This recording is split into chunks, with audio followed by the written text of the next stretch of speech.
Hari demi hari, waktu demi waktu berjalan. Umur kita terbatas dan semua terhitung hisabnya di sisi Allah Subhanahu wa taala.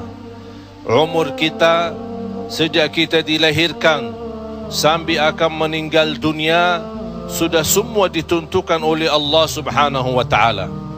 Di antaranya rezeki. Malah rezeki itu salah satu rahasia Allah Subhanahu wa taala, dan Allah Subhanahu wa taala sendiri yang mengaturkan rezeki manusia. Bukan hanya rezeki manusia, bahkan seluruh makhluk Allah di muka bumi. Wa ma min dabbatin fil ardi illa 'ala Allahi rizquha. Setiap makhluk yang berjalan di muka bumi, Allah Subhanahu wa taala yang mengaturkan rezekinya. Walaupun rezeki kita sudah ditentukan oleh Allah, tapi sebagaimana kata Amirul Mukminin Umar bin Al-Khattab radhiyallahu anhu, inna as-samaa'a la tumtiru dhahaba. Ketahuilah langit itu tidak akan menurunkan hujan emas. Walaupun rezeki kita sudah ditentukan dan ditakdirkan oleh Allah Subhanahu wa taala, tetap kita punya kewajiban untuk berusaha. Allah Subhanahu wa taala menerangkan banyak di dalam Al-Quran, فَإِذَا قُضِيَتِ الصَّلَاةِ فَانْتَشِرُوا. Bergeraklah, berjalanlah, berikhtiarlah, berusahalah. فَانْتَشِرُوا فِي الْأَرْضِ وَابْتَغُوا مِنْ فَضْلِ اللَّهِ. Carilah karunia Allah, anugerah Allah, rizki Allah. Orang mukmin yang percaya kepada Allah dan senantiasa dia berikhtiar dan berusaha, tetap memiliki keyakinan, menggantungkan hatinya kepada Allah Subhanahu wa taala. Itu yang namanya tawakkal qalbu. Bukan hanya tawakkal usaha, bukan hanya kita percaya kepada kemampuan diri kita atau kita percaya kepada kecerdasan kita, tapi tetap kita senantiasa memohon pertolongan Allah Subhanahu wa taala. Dan segala amalan itu tergantung niat. Innamal a'malu binniyat wa innama likulli imri'in ma nawa. Kita punya amal, tapi sebelum kita beramal, sebelum kita berusaha, sebelum kita berikhtiar, tolong Bapak Ibu jangan lupa nawaitu. Saat kita mencari nafkah dan rezeki, nawaitu dia untuk apa? Jadikan rezeki itu adalah jembatan yang membawa kita mendapatkan ridha Allah, jembatan membawa kita masuk surga Allah. Itulah nawaitu. Hal-hal kecil dengan nawaitu bisa menjadi besar di sisi Allah Subhanahu wa taala. Ada orang nawaitu dia mencari nafkah dan rezeki, begitu dia mendapatkan rezekinya, dia nawaitu untuk memenuhi hak-haknya, kewajibannya terhadap istrinya, kewajiban terhadap anaknya. Sampai Rasul bersabda, sampai seorang suami suapin istrinya diberikan pahala sedekah. Coba bayangkan, berarti nawaitu itu sangat berarti. Oleh karena itu Bapak Ibu jangan tinggalkan nawaitu. Di mana anda berada, apa urusannya, mau kemana, tolong dihadirkan nawaitu. Karena dengan niat, disitulah akan kita sama-sama mendapatkan petunjuk Allah Subhanahu wa ta'ala.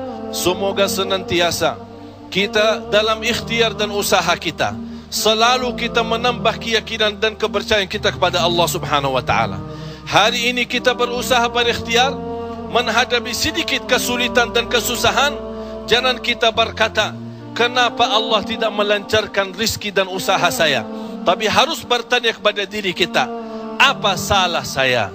Apa kekurangan saya? Barangkali kalau kita muhasabah diri, oh ternyata hari ini saya merasa susah rizki karena ketiduran salat subuh tadi.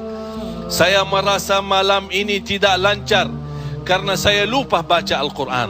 Saya hari ini merasa tidak baik karena saya ketinggalan salat malam. Inilah muhasabah diri. Al-Imam Muhammad ibn Sirin pernah dia mencela orang, mencaci maki orang. Itu orang miskin. Orang itu tersinggung. Kata Imam Muhammad ibn Sirin, saya menunggu ucapan saya ini, menunggu akibahnya, menunggu balasannya 40 tahun. Coba bayangkan, hanya satu ucapan dia takutin, dia fikirkan, apalagi perbuatan. Bapak Ibu, berapa banyak perbuatan kita salah, berapa banyak kita melanggar aturan Allah, berapa kali kita menjauhkan diri dari perintah Allah, padahal kita semua hafal. Wa may yattaqillaha yaj'al lahu makhraja. Barang siapa yang takwa kepada Allah, akan Allah jaminkan diberikan jalan keluar dari segala kesusahan, dari segala kesempitan. Berarti kalau kita berdoa, kita berikhtiar, kita berusaha, tapi masih kita menghadapi kesusahan dan kesulitan, pasti ada sesuatu yang tertinggal. Salah satu amalan di samping ikhtiar dan usaha kita adalah zikrullah, terutama istighfar. Karena termasuk istighfar adalah salah satu kunci mendatangkan rezeki. Sebaik istighfar itu sepanjang waktu, pagi, siang, sore, malam. Naik motor, jalan kaki, naik bis, mau kemana-mana, tidak keberatan kita membasahi lidah dengan istighfar. Malah ada seorang sahabat Rasulullah sallallahu alaihi wasallam, "Ya Rasulullah, berikan kepada aku amalan yang menjaminkan aku masuk surga." Rasul menjawab, "La yazalu lisanuka ratban min zikrillah." Basahi lidahmu dengan zikir kepada Allah. Kunci rizki Bapak Ibu adalah zikrullah. Kunci rizki zikrullah, di antaranya istighfar. Allah subhanahu wa ta'ala menjaminkan dalam Al-Quran di surat Nuh, "Faqultu astaghfiru rabbakum innahu kana ghaffara." Apa manfaatnya istighfar?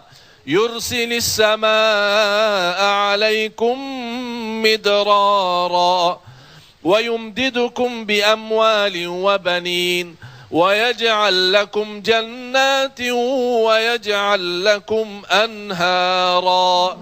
Dengan istighfar terjamin keturunan. Dengan istighfar kemudahan rezeki. Dengan istighfar kelancaran usaha. Dengan istighfar kesembuhan dari penyakit. Dengan istighfar banyak kemudahan dan kemuliaan yang kita dapat. Kalau memang ingin ditambah rezeki kita, kalau belum sempat haji, kita ingin berhaji. Kalau kita sudah haji, ingin Allah menambah kita bisa haji lagi. La in syakartum lazim. Jadilah hamba yang bersyukur, karena nikmat Allah memang Bapak Ibu tidak bisa terhitung. Nikmat Allah begitu banyak di setiap waktu dan setiap saat, lahir dan batin. Wa in ta'uddu ni'matallahi la tuhsuha. Oleh karena itu, jangan anda menjadi orang-orang yang mengkufri nikmat, tapi jadilah senantiasa mensyukuri nikmat. InsyaAllah dengan syukuri nikmat dan sabar menghadapi ujian dan cobaan, kita bisa menjadi hamba yang diridai Allah. Kalau Allah sudah ridha kepada kita, InsyaAllah segala amal ibadah kita akan diterima, dan segala usaha dan ikhtiar kita akan dipermudahkan oleh Allah subhanahu wa ta'ala. Bapak Ibu, yang terakhir, tidak boleh kita lupa doa. Rasul kita sallallahu alaihi wasallam selalu berdoa kepada Allah subhanahu wa ta'ala. Padahal dia Rasul, terjamin pertolongan Allah.